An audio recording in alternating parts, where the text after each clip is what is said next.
Okay, let's open it up. Oh, that is really quite nice.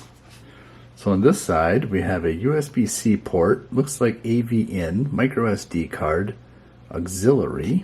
On this side, we have nothing. On the top, we have what looks like an on-off button. So this is the dash cam. Watch what it can do. Is that not cool or what? Looks like it comes with a 64 gig micro SD card.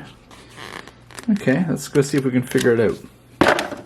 I do like the cable management that they include. They include these cable fasteners here. It just uses a simple 12-volt plug.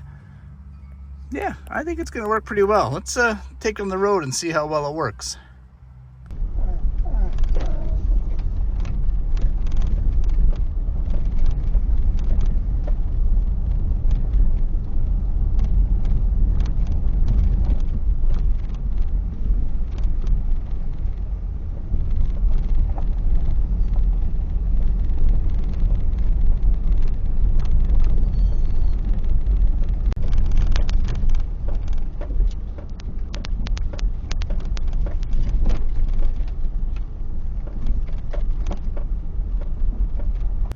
Now, one of my favorite things about it is that I can eject the SD card pretty easily because it's right there.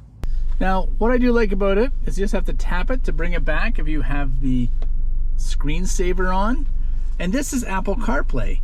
Maps, podcasts, text messages, click back on home. Here's all the other details. Spotify, Telegram, Maps, my library, Waze, WhatsApp, Audible. The usual things that I use quite often. Can access my phone, my music. Look at that. It's just got everything I need.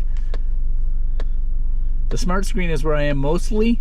So here we've got CarPlay, Android Auto, AirPlay. So here's where you have a few options. So right now I have it pushing out to the FM. So this is an FM broadcaster, which then goes out to my radio right here. See, it's on 91.5. The same as this. You can go to the Bluetooth, which I'm not going to set up right now. You can go to the speaker on this, or auxiliary, which I'm going to plug in shortly. Over here we have the brightness that we can adjust. Currently it's on auto, but I can adjust that to make it a little dimmer. You might like a little lower light in your car. Here's you can choose the FM option, and there's the camera. Right there. And then here you got a split screen option. So you got rear camera, front camera, rear camera, front camera. You can lock the video. You can take a picture, go back home, bang, home. That's it. Easy peasy. Really nice little device.